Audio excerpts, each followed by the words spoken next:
이와 같이 행함이 없는 믿음은 그 자체가 죽은 것이라. 어떤 사람은 말하기를 너는 믿음이 있고 나는 행함이 있으니 행함이 없는 내 믿음을 내게 보이라. 나는 행함으로 내 믿음을 내게 보이리라 하리라. 내가 하나님은 한 분이신 줄을 믿느냐? 잘 아는도다. 귀신들도 믿고 떠느니라. 아, 허탄한 사람아, 행함이 없는 믿음이 헛것인 줄을 알고자 하느냐? 우리 조상 아브라함이 그 아들 이삭을 기사단에 바칠 때에 행함으로 의롭다 하심을 받은 것이 아니냐? 내가 보거니와 믿음이 그의 행함과 함께 일하고 행함으로 믿음이 온전하게 되었느니라. 이에 성경에 이른바 아브라함이 하나님을 믿으니 이것을 의로 여기셨다는 말씀이 이루어졌고 그는 하나님의 벗이라 칭함을 받았나니, 이로보건대 사람이 행함으로 의롭다 하심을 받고 믿음으로만은 아니니라.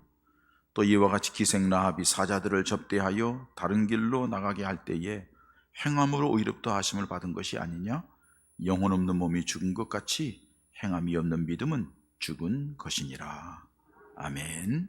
어젯밤 10시 반쯤에 이태원에서 할로윈 데이라고 하는 축제를 하는 과정 속에 인파가 너무 많아 언덕에서 이렇게 가면도 쓰고 이렇게 하면서 내려오다가 미끄러져서 한 사람이 넘어지는 바람에 계속 밀려오는 사람들이 넘어지고 자해서 조금 전에 보니까는 181명이 죽었고요.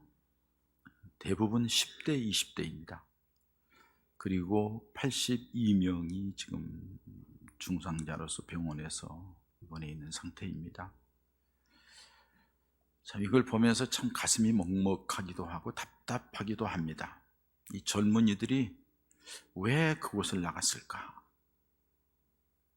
젊은이들의 나름대로의 의미를 찾고 살아갈 만한 그런 것들을 줄 데가 없다는 거죠.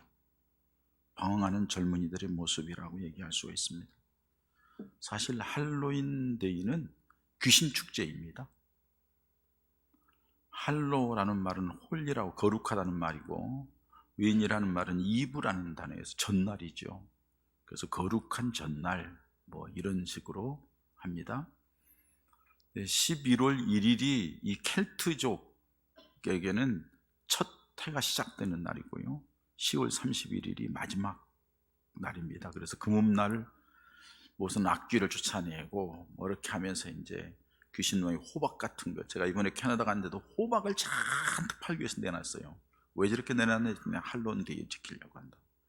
호박에다가 이렇게 막 그냥 흉측하게 그려가지고 쓰고 다니고, 귀신 복장 칠하기도 하고 이렇게 하면서 그들이 거기에 모여 있었는데, 이제 악기를 쫓아내고 풍요로운 세상을 새롭게 맞자 하는 의미에서 그렇게 했어요. 근데 그 배후에는 마땅히 귀신을 숭배하는, 더 강한 귀신이 약한 귀신을 몰아내는 그런 의미가 그 가운데 들어 있고요. 이제 그것을 또 상술에 의지하여서 이제 팔아먹는 거죠. 많은 것을 장사꾼들이 팔아먹기 위해서 그걸 자꾸 이제 돋보이게 하는 거죠. 그러니까 물질 만능주의가 죄악을 더 키워가는 그런 결과를 가져오는 거죠. 그래서 결국은 이런 어려움을 당하게 됐는데, 이런 어려움을 당하는 모습을 보면서 제가 느끼는 것은, 이 젊은이들에 대하여서 교회가 희망이 돼야 되고 교회가 꿈이 돼야 되는데, 지금 성탄절 이브는 점점 사라지잖아요. 성탄절은 점점 약해지고 있어요. 귀신을 위한 축제, 귀신을 위한 보는 점점 강해지고 있어요. 이런 것은 왜 이런 일이 일어날까 생각을 하는데, 그 일이 일어나는 것은 우리 교회가 제 역할을 감당하지 못하기 때문이 아닌가. 교회가 희망이고 꿈이 되어야 되는데 그렇지 못해서, 이 젊은이들을 끌어안지 못해서 그런 거 아닌가 하는 것 때문에 마음이 많이 아프고 힘이 듭니다. 그런 의미에서 이 종교개혁주일날 이런 일이 일어났는데, 종교개혁주일에 우리 믿음, 우리 교회의 모습을 다시 한번 돌아보는 건 굉장히 중요한 의미가 있다고 생각을 합니다. 1517년 당시 로만 천주교회의 잘못된 구원관, 잘못된 교리, 여기에 항거하기 위하여서 하나님이 세우신 교회의 본래 모습, 우리 신앙이 하나님이 원하는 본래의 모습을 찾자 해가지고 마틴 루터, 존 칼빈, 쩌빙글리, 얀 후세, 또 존 웨슬레 이런 분들이 각 나라, 각 지역에서 일어나서 개혁을 주도하게 되었죠. 그래서 1517년 10월 31일, 그래서 올해로 505주년을 맞는 종교개혁주일입니다. 종교개혁주의를 지킨다는 것은 그때 그런 일이 있었어 하고서 그걸 기념하여 지키는 것이 아닙니다. 그때 그런 일이 있었는데 그것 때문에 바른 신앙, 바른 교회의 모습을 갖고자 하고 그런 일이 있었지. 그러면 지금 우리 교회가, 우리들이 신앙이 바른 신앙이고 우리 교회의 모습이 바른 교회의 모습으로 지금 가고 있는가 한번 좀 물어보고 다시 우리들이 허리띠를 도려매고 다시 마음을 다잡고 해서 하나님이 기뻐하시는 개혁신앙으로 돌아가자는 의미가 이 가운데 담겨 있다고 볼 수가 있습니다. 그래서 저는 오늘 설교 제목을 신앙의 리모델링이라 이렇게 정했어요. 우리 인테리어 업자들도 여러분 계시고 건축업자들도 계십니다만은 리모델링이라는 건 뭐예요? 리모델링은 낡고 노후되고 잘못되고 재구실 못하고 또 바꿔야 될 뿐이 있다 하는 것은 정리해서 바꾸어 가지고 새롭게 단장하는 것이 리모델링. 이 장면이 맞죠? 그게 리모델링이에요. 근데 리모델링보다도 더 강력한 의미가 있어요. 그게 뭐냐? 리노베이션이라는 단어입니다. 리노베이션은 뭐냐? 뼈대만 놔두고 싹 갈아치우는 거예요. 뼈대만 놔두고 여기 모든 걸 싹 갈아치우고 새로 증개축하는 그런 것이 리노베이션이에요. 리노베이션이라는 단어를 쓰려고 했더니 잘 모를 것 같아서 이렇게 생소해서 제가 리모델링이라는 단어를 썼습니다만은 종교 개혁의 의미는 어떻게 보면 건축으로 얘기하면 리노베이션이 더 맞는 것 같아요. 대충 낡아 빠진 거 이런 거 고치는 게 아니라 싹 뜯어 고쳐야 돼. 예수님 중심, 말씀 중심, 그 뼈대 위에 나머지는 싹 갈아치워야 돼. 우리들의 생각, 우리들이 가지고 있는 자세, 우리들의 삶, 교회의 모든 모습들이 바뀌어져야 한다는 의미에서 그런 제목을 정해봤습니다. 1517년 종교개혁이 일어날 수밖에 없었던 것은 예수 그리스도의 십자가의 피로만 구원받는다는 것 외에 다른 어떤 선한 행동, 특히 성당을 짓는데 헌금을 많이 내든지 선한 행동을 해야지 구원받는다, 복음 외에 다른 것을 대체하는 잘못된 구원관이 그 가운데 있었고, 하나님의 말씀이 우리들의 신앙의 기준인데 하나님의 말씀 외에도 교황의 말, 교황청에서 회의를 해서 결의된 것, 그것이 성경 말씀보다도 더 권위 있고 그건 꼭 지켜야 되는 것으로 뭔가 잘못돼가는 그런 모습들이 만연해서 점점점 그런 것들이 많아져서 하나님 중심이 아니고 말씀 중심이 아니고 교황 중심, 사람 중심, 신부들 중심, 이런 중심이, 제도 중심, 이런 중심이 되어버리고 말았다는 것입니다. 그래서 이걸 바로잡기 위하여서 종교개혁자들이 세 가지 기치를 내비쳤죠. 오직 믿음이다, 솔라 피데. 오직 은혜다, 솔라 그라티아. 오직 성경이다, 말씀이다, 솔라 스크립투라 해가지고 이 세 가지를 깃발로 세워서 종교개혁을 일으킨 거죠. 다시 그렇게 돌아가자는 거죠. 하나님 중심으로, 예수님 중심으로, 말씀 중심으로 성령의 역사하시는 그 은혜 가운데 우리가 들어가야 된다 그래서 말씀하는 거죠. 자, 그렇게 깃발을 세우고 시작을 했는데 이제 행동, 행함과 믿음과 행함 두 가지를 통해서 구원받는다? 아니다, 오직 믿음으로다 하다 보니까 믿음을 굉장히 강조를 했어요. 내면의 믿음, 그리고 신앙적인 행사, 예배하고 기도하고 이런 것, 행사, 이런 것들, 교회에서 이루어지는 것들에 대해서 굉장히 집중하고 거기에 대해서 관심을 갖고 거기에 대해 열성을 피웠어요. 그렇기 때문에 교회는 개인적인 신앙적인 체험은 많이 했어요. 성령의 역사를 체험하고, 제가 어렸을 때부터 경험했던 그거예요. 산상에 가면 참 많은 사람들이 와서 기도하고, 거기에서 기도하면서 막 쏟아지는 방언 소리, 쏟아지는 하나님의 성령의 역사, 신령한 은사들 얼마나 많았는지 몰라요. 은혜를 받았어요. 교회도 그것 때문에 부흥했어요. 이렇게 든든한 교회로 많은 교회들이 세워져 있어요. 근데 여러분, 그것을 강조해서 개인적인 체험 믿음이 있고 그렇게 믿음 생활을 하고 교회는 부흥하고 교회는 은혜스럽게 되었지만은, 사실은 생활 속에서 믿음으로 행해지는 것은 매우 미약하게 되어버리고 말았어요.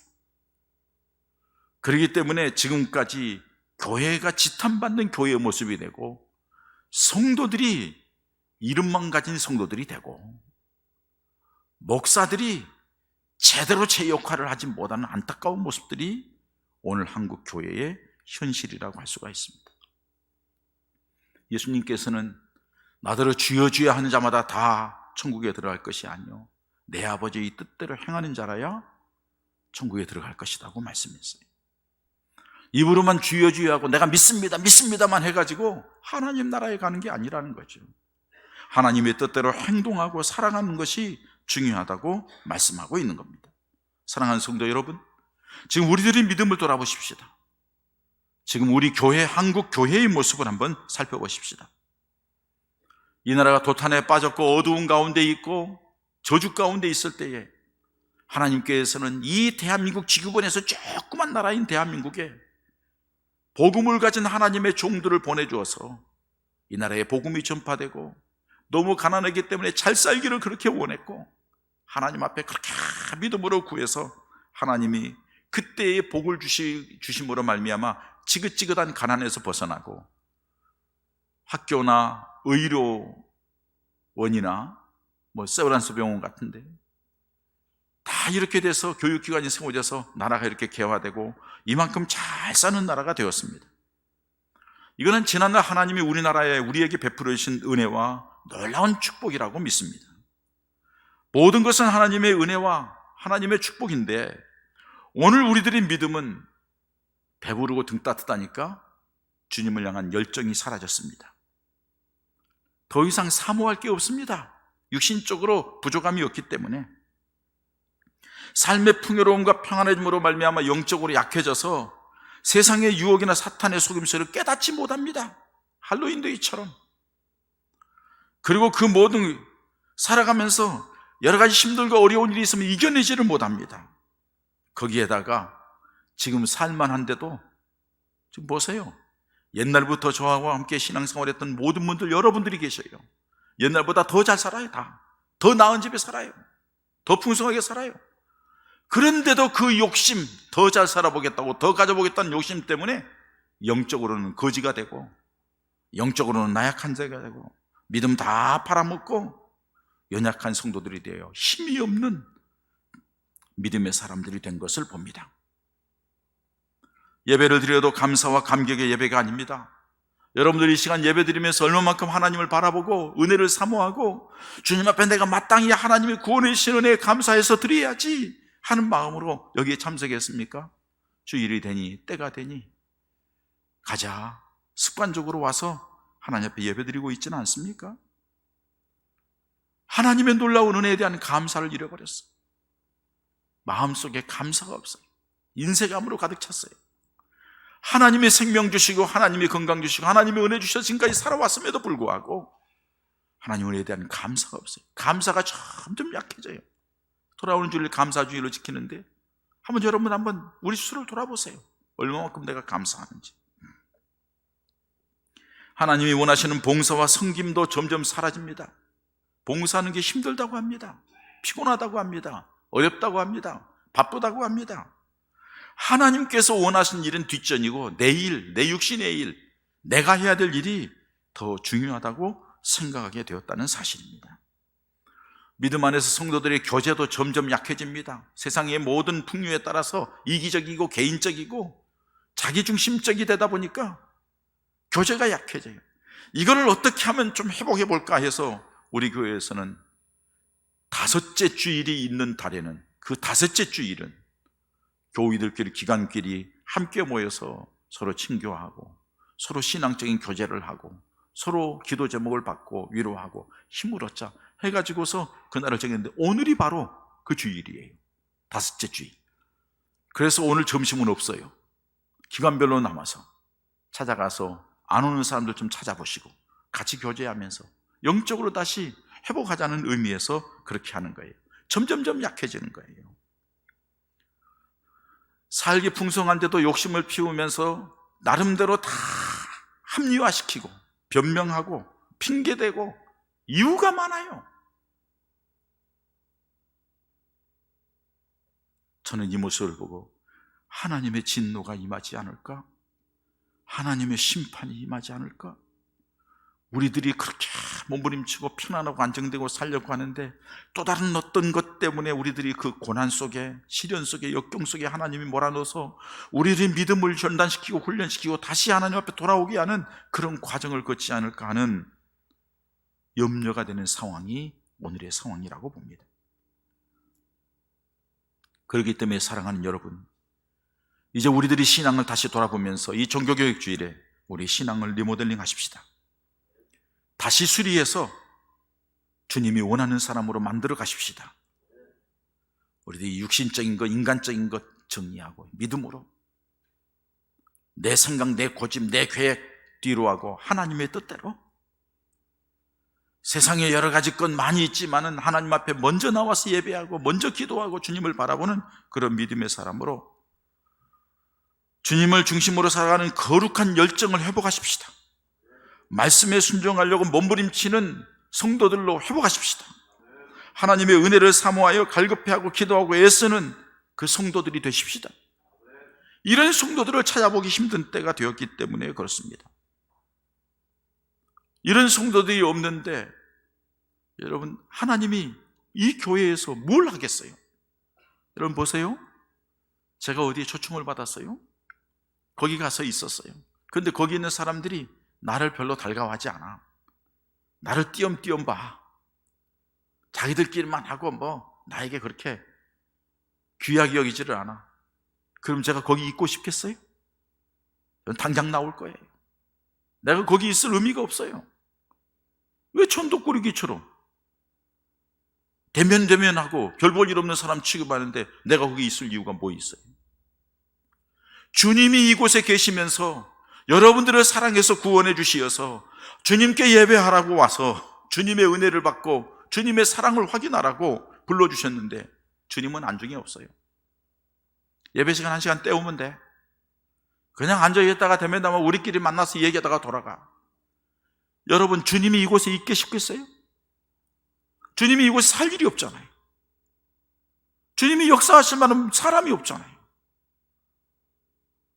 이게 우리들이 가슴 아픈 게, 이게 주님의 슬퍼하는 교회의 모습이라고 얘기할 수가 있다는 거예요. 주님이 역사하실 만한 사람이 있어야지. 주님의 은혜를 사모하고 주님 만나기를 원하고 주의 말씀 듣기를 원하고 어떻게 하면 주님 뜻대로 살아볼까 하는 몸부림치는 그런 사람들이 있어야 주님이 만나주시고 말씀하시고 위로하시고 은혜를 주실 텐데 그런 사람들이 없다는 거예요. 사랑하는 여러분, 우리 주님이 기뻐하시는 믿음의 성도들로 다시 리모델링하고 리노베이션 되기를 주님의 이름으로 축원합니다. 그렇게 돼야 될 줄 압니다. 오늘 본문에도 행함이 없는 믿음은 죽은 것이라 이렇게 말씀해요. 죽었다는 것은 다른 말로 표현하면 구원받지 못한다는 겁니다. 행동하지 않는 신앙은 구원받지 못한다는 겁니다. 행동하지 않는 신앙은 하나님이 인정하지 않는다는 뜻입니다. 행동하지 않는 신앙은 하나님의 역사가 없다는 것입니다. 그렇기 때문에 우리들의 믿음이 재정립돼야 되는데 행함 있는 믿음이라는 것은 어떻게 가질 수 있느냐는 거죠. 첫째로는 여러분, 하나님의 살아계심을 믿는 그 믿음이 행동하는 신앙을 가져옵니다. 아멘. 우리 다 하나님 살아계심 믿잖아요. 하나님 살아계심 믿는데 하나님의 살아계심을 믿는다 하면서도 하나님 중심으로 하나님 바라보고 하나님의 뜻대로 살지 않는다는, 행동하지 못한다는 것은 하나님의 살아계심을 믿지 못하는 거예요. 말로만 쥐어줘야 하는 거죠. 종교개혁자들에게는 이 믿음이 있었어요.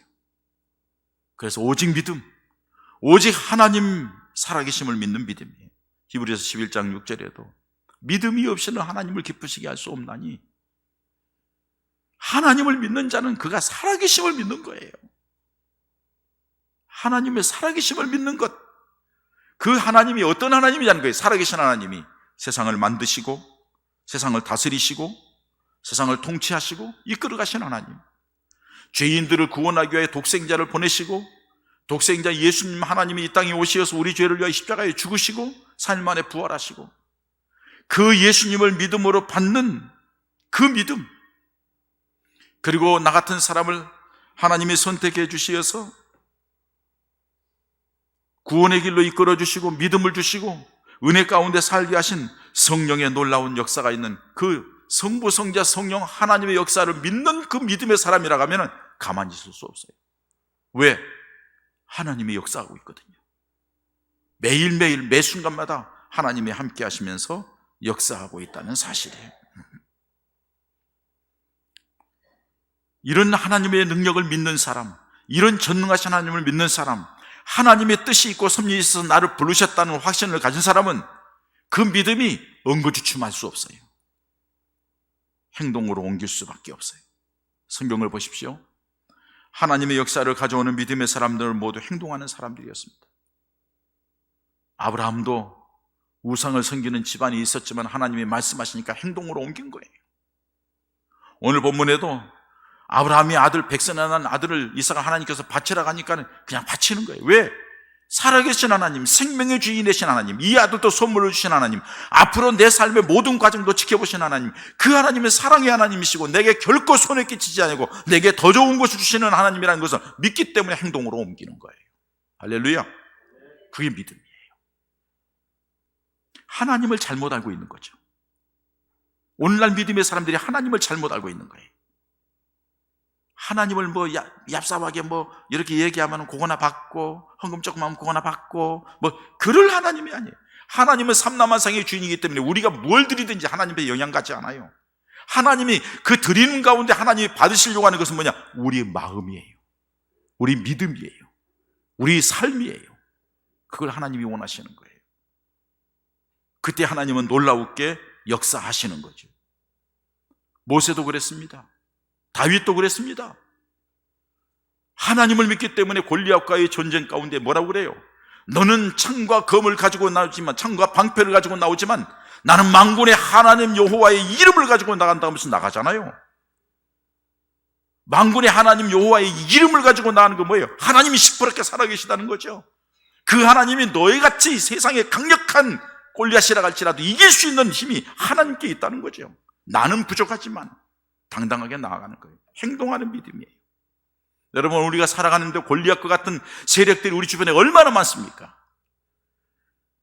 그 골리앗과 같은 세력들이 얼마나 많지만, 많이 우리를 위협하지만은 다윗처럼 당당하게 세상의 골리앗, 죄악된 세상, 여러 가지 힘들고 어려운 여건들이 있다 할지라도 당당하게 나는 만군의 하나님 여호와를 믿는 믿음으로 간다. 그래서 행동할 때 하나님의 역사가 나타나 골리앗을 쳐 죽인 다윗처럼 우리도 승리하게 될 줄 믿습니다. 바울도 마찬가지죠. 주님을 만난 뒤에 자기 자신의 모든 삶을 복음을 위하여 드리는 거예요. 하나님이 원하는 게 그거니까. 고난이 있고 시련이 있고 역경이 있고 감옥에 갇히고 죽음의 위협이 쌓여도 끝까지 가는 거예요. 왜? 하나님의 능력을 믿고 하나님이 원하는 걸 믿기 때문에. 그랬더니 바울에게 놀라운 기적이 나타나고 능력이 나타나고 역사가 나타났다는 것을 성경을 통해서 알 수가 있습니다. 여러분, 우리 예본 가족들에게도 남은 생을 살아간 동안에 이 시간 이후에는 이런 믿음의 역사가 기록되기를 축원합니다. 이런 믿음의 역사의 간증이 있기를 소망합니다. 왜? 하나님이 살아계시니까. 우리 하나님이 함께 하시니까. 뿐만 아니라 두 번째는 하나님의 말씀을 믿어야 행동하는 믿음이 돼요. 하나님의 말씀을 믿지 않는 사람은 순종할 수 없어요. 행동할 수 없어요. 우리 하나님은 약속의 하나님이십니다. 하나님은 약속하신 말씀대로 이끌어 가시는 하나님이십니다. 그래서 이스라엘 백성들에게 약속하신 대로 아브라함 때 약속했는데 430년 동안 종살이하다 해온 거기서 내가 끌어낼 것이 하더니 하나님이 그 말씀대로 400년이 지난 뒤에도 하나님이 역사하시는 거예요. 이스라엘 백성들은 까맣게 잊어버렸다 할지라도 하나님은 다 기억하고 이끌어 가시는 거예요. 그 약속의 말씀을 믿는 사람들에게 하나님 역사하시는 거예요. 우리에게 약속하신 하나님의 말씀이 있는데 성경 66권입니다. 여러분들이 하나님의 말씀을 듣고 그 말씀을 마음속에 새기고 그 말씀대로 순종하면 약속하신 하나님이 그 말씀대로 역사하시는 은혜가 임하게 될 줄 믿습니다. 성경에 보면은 말씀에 순종하는 사람들에게 역사가 나타났다는 것이 성경 전체의 기록이에요. 그런데 여러분, 말씀 순종하기가 쉽지 않아요. 근데 쉬운 방법이 한 가지 있어요. 하나님의 말씀이 들려왔을 때에 첫 번째 하나님의 말씀에 순종해서 그 순종할 때에 하나님의 역사하신 것을 체험한 사람은 그 다음은 쉬워요. 첫 걸음이 중요해요. 제가 여러 번 얘기합니다만 첫 번 어려움을 당했을 때 주님께서 내게 말씀하시기를 나는 너를 위하여 십자가에 죽었는데 너 나 위해서 내 몸 된 교회를 좀 지켜주지 않겠느냐? 음성이 너무나도 분명하게 너무나도 크게 들려와서 주님 알겠습니다, 그렇게 하겠습니다. 딱 순종하는 동안에 내게 찾아오신 주님, 나를 변화시킨 주님, 나와 함께 하신 주님의 역사를 제가 보았기 때문에 그 다음부터는 제가 기도가 이렇게 된 거예요. 주님 말씀만 하세요. 주님 말씀만 하세요. 그러면 제가 따르겠습니다. 제가 잘 모르겠지만은 주님께서 기뻐하신 일이라고 하면은 주님 하겠습니다. 첫 번째 순종에서 하나님의 역사를 보는 게 중요한데 대부분이 첫 번째 순종을 하지 않아요. 왜? 힘드니까, 어려우니까, 손해보는 것 같으니까, 그렇게 망할 것 같으니까. 여러분, 하나님께서 예수님을 십자가에 못 박으면서까지 우리를 살려주신 하나님이 우리를 망하게 하지 않습니다. 우리를 고통 가운데 버려두지 않습니다. 합력하여 선을 이루게 하시고 결국에는 하나님의 놀라운 역사의 주인공이 되게 하시는 줄 믿습니다. 성경은 말씀에 순종하는 사람들의 여러 가지 기적과 능력을 기록한 책입니다. 종교개혁자들이 오직 말씀으로 나는 깃발을 든 것은 하나님의 말씀이 기준이고 그 말씀을 따라 행동할 때 하나님의 역사가 있었기 때문이에요. 마틴 루터도 나름대로 오랫동안 신앙생활하고 오랜 동안 사제로 활동하고 했잖아요. 그런데 어느 날 하나님의 말씀을 보는데 로마서 1장 16절 17절 말씀을 통하여서 의인은 믿음으로 말미암아 살리라, 하나님의 말씀에 구원이 있구나. 시편 말씀을 연구하는 가운데에 자기 자신이 깨달은 거예요. 하나님의 말씀이 이렇구나, 이게 아니구나, 말씀이 중심이 돼야 되는구나 하고 돌아섰던 거예요. 그리고 말씀에 이끌려서 그는 능력 있는 개혁자의 깃발을 든 거예요. 하나님이 그때마다 그에게 함께 하셔서 오늘까지 이렇게 종교개혁주의를 지키게 만들었다는 사실이죠. 하나님의 말씀을 잘 모르기 때문에 이 백성들이, 그 당시에는 사제들만이 성경을 라틴어로 가지고 있고 잘 모르니까 알려야 되겠다 해가지고서는 독일어로 다 성에 숨어가지고는 번역문을 해서 성경을 알아야 된다. 그만큼 말씀이 중요한 거예요. 근데 요새 여러분 말씀 봅니까? 말씀 읽지 않잖아요. 말씀을 듣습니까? 들어도 뭐라 그래요? 그 목사님 설교 잘한다. 들을 것 있네. 괜찮네. 은혜스럽다고. 그런데 은혜는 받았어요. 말씀이 괜찮아요. 그래서요. 그래서 어떻단 말이에요? 그래서 살아요? 그 말씀을 듣고 사냐고요? 아멘 하고 그대로 순종하냐고요? 아니잖아요. 그러니까는 삶 속에 능력이 없어요. 힘이 없어요. 우리 예본 가족들이 신앙의 리모델링 가운데에 하나님의 말씀을 붙잡는 믿음이 되시기를 축원합니다. 하나님의 말씀을 읽고 말씀을 듣고 그 말씀을 순종하고 따라가면서 하나님이 함께 하시는 증거를 간직하는 은혜가 있어지기를 축원합니다. 하나님의 말씀을 믿지 못하면서 신앙생활하는 사람은 불쌍한 사람입니다. 하나님의 역사를 보지 못하기 때문에 구원받지 못하는 사람입니다. 신앙에 거달기만 하는 사람입니다. 하나님의 능력을 모르는 사람이에요. 그러니까 너무 안타깝잖아요. 또 한 가지는 하나님의 은혜를 아는 사람이 행동하는 믿음을 가질 수가 있어요. 하나님의 은혜를 알아야 돼요. 하나님의 말씀에 불순종하고 사탄의 말에 귀를 기울인 아담과 하와로부터 우리 인생들에게 주어진 것은 저주와 고통의 삶을 살다가 지옥 가는 거예요. 하나님께서 그 죄인들을 살리기 위해 예수님이 이 땅에 보내셨어요. 빛으로 예수님이 이 땅에 오셨지만 요한복음 1장에 보면은 아무도 빛을 영접하지 않아요. 왜? 어두움이 좋기 때문에, 살아온 게 편하기 때문에, 바꾸는 게 힘들기 때문에. 그런데 하나님께서 영접하는 자, 그 이름을 믿는 자들에게는 하나님의 자녀가 되는 권세를 주셨다고 말씀을 해요. 요한복음 1장 12절에 말씀하고 13절에는 그렇게 하나님을 믿어서 하나님의 자녀가 되는 권세를 주시는 것이 내 뜻이나 사람의 영향이나 이게 아니라, 이는 혈통으로나 육종으로나 사람의 뜻으로 된 것이 아니라 오직 하나님께로 난 자들이니라. 하나님께로부터 난 자들이에요. 하나님이 그 은혜를 주셨대요. 고로 여러분, 우리가 이 자리에 있는 것은 하나님이 사랑해서 선택하셨고, 하나님이 사랑해서 불러주셨고, 하나님이 사랑해서 하나님의 자녀 삼아주셨고, 구원받은 백성이 되게 해주셨어요. 아무나 믿는 거 아니에요.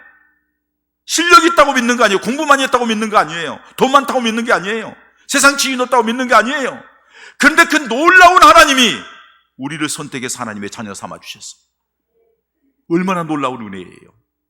지금은 여러분 살아가면서 하나님의 역사를 보지 못하니까 그렇지만, 하나님의 역사를 본 저와 같은 경우는 이건 감사할 것뿐이에요. 거기에다가 지금은 잘 모를 거예요. 천국과 지옥으로 갈라지면 엄청난 놀라운 역사를 보게 될 거예요. 그 은혜가 우리에게 주어졌단 말이에요. 얼마나 감사해요. 그러니 하나님의 나 같은 거 인정해 주시고 나를 구원해 주시니 내가 어떻게 할까? 내가 어떻게 할까? 은혜를 아는 사람은 가만히 있을 수 없어요. 은혜를 알면은 그 은혜에 감격하여서 시간도 삶도 모든 것 들여서 감사하는 자가 될 수밖에 없는 줄 믿습니다. 그 은혜를 알아야 행동하는 거예요. 은혜를 알아야 행동하는 거예요. 감사로도 행동하고 봉사하기도 하고 하나님을 기쁘시게 하는 게 뭔가 그걸 위해서 행동을 하는 거죠. 이제 말씀을 마칩니다. 우리가 그동안의 형식적인 믿음, 구태연한 믿음을 가졌다 하면은 그 믿음의 벽 허려버리시고 리모델링 하십시다. 다시 예수님 중심으로, 다시 말씀 중심으로, 주님을 향한 열정이 식어졌다 하면 다시 열정을 일으키십시다. 요한계시록 3장 15절 16절에 보면은 주님은 뜨뜻 미지근한 걸 싫어한다고 그랬어요. 내가 내 행위를 아느니 내가 차지도 아니하고 뜨겁지도 아니하도다. 내가 차든지 뜨겁든지 하기를 원하노라. 내가 이같이 미지근하여 뜨겁지도 아니하고 차지도 아니하니 내 입에서 너를 토하여 내치리라. 라오디게아 교회에 책망하시는 말씀이에요. 현대교회에 책망하는 말씀이에요. 뜨뜻 미지근해가지고 믿는 것 같기도 하고 안 믿는 것 같기도 하고, 교회에 나오면 믿는 것 같고 나가 사는 것 보면 안 믿는 것 같고, 주님이 기뻐하지 않아요. 또 강력하게 말씀합니다. 로마서 12장 11절에 부지런하여 게으르지 말고 열심을 품고 주를 섬기라는 거예요. 뜨거운 마음으로 주님을 향하라는 거예요. 여러분, 신앙의 열정을 회복하는 우리가 되기를 원합니다. 예배의 열정이 회복되기를 원합니다. 기도의 열정이 회복되기를 원합니다. 봉사의 열정이 회복되기를 원합니다. 모든 일을 믿음으로 살아가는 열정. 여러분들이 인생 가운데에 힘들고 어렵습니까? 주님이 함께 하십니다. 당당하게 주님을 믿는 믿음으로 뚜벅뚜벅 걸어가십시오. 하나님이 기뻐하는 모습으로 걸어가십시오. 하나님이 함께하는 놀라운 역사가 임하게 될 줄 믿습니다. 이 종교개혁주일에도 우리들이 믿음을 점검하지 않고 그냥 지나가고 그렇다고 하면 언제 할 거예요? 새해를 앞두고 마지막 11월 달에 총회가 있고 이제 12월부터 준비해서 나가게 된다 하면은 우리 믿음이 리모델링해서 다시 새로운 모습으로 하나님 앞에 나아가고, 우리 교회가 새로워져서 한국 교회를 깨우고 우리의 삶 속에 하나님의 역사를 가져오는 하나님의 모든 성도들 되시기를 주님의 이름으로 축원합니다. 이 시간 함께 기도하십시다.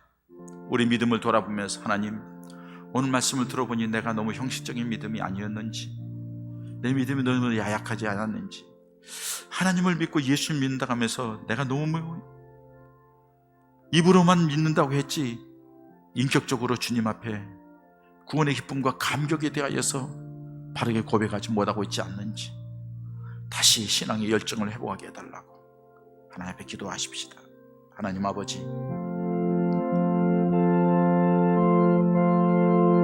우리의 믿음이 리모델링 되기를 원합니다. 아니, 리노베이션 되기를 원합니다. 다 정리하고 새롭게 돼서 뼈대만 남겨놓고 다시 은혜를 붙이고 살을 붙이고 믿음으로, 말씀으로 성령의 역사를 가운데 하나님의 역사의 주인공들 되게 하여 주시옵소서. 아버지 하나님, 감사합니다. 종교개혁주의를 맞이하여서 우리가 우리의 믿음, 우리 교회의 모습, 한국교회의 모습을 돌아보는 시간을 갖습니다. 하나님 아버지, 믿는다 하면서도 살아있는 믿음이 아니라 죽은 믿음, 시들시들한 믿음, 힘없는 믿음으로 살아가서 매일 지고 살아서 힘들고 어렵게 피곤하고 살지 않습니까? 다윗처럼 당당하게 예수의 이름으로 나아가 골리앗 같은 세상을 정복해 나아가는 그런 믿음의 사람 되기를 소망합니다. 하나님의 말씀에 들려진 대로 기생라합처럼 소문을 들었는데 들린 소문을 믿음으로 받아서 행동으로 정탐꾼 숨겨져서 예수님의 족보에 들어간 구원받은, 자신만이 아니라 온 가족을 구원하게 한 놀라운 역사의 주인공이었던 것처럼 우리에게도 그 믿음의 행동을 허락하여 주시옵시고, 그렇게 믿음의 행동할 때마다 하나님이 함께하는 증거들이 나타나게 하여 주시옵소서. 하나님의 은혜가 감사하여서, 감격하여서 기쁨으로 헌신하고 봉사했더니 또 다른 은혜가 임하게 하여 주시옵소서. 말씀에 순종하며 나갔더니 그 말씀 가운데 역사하시는 하나님의 역사를 보면서 더 큰 믿음으로 나아가게 하여 주시어서 살아있는 믿음, 활력 있는 믿음, 능력 있는 믿음의 사람이 되고, 그 사람들이 모여서 우리 교회가 그런 하나님의 살아계심이 드러나는 교회가 되어 한국교회를 세우고 이민족의 소망이 되는 우리 교회, 우리 성도들이 되게 하여 주시옵소서. 예수님의 이름으로 기도하옵나이다. 아멘.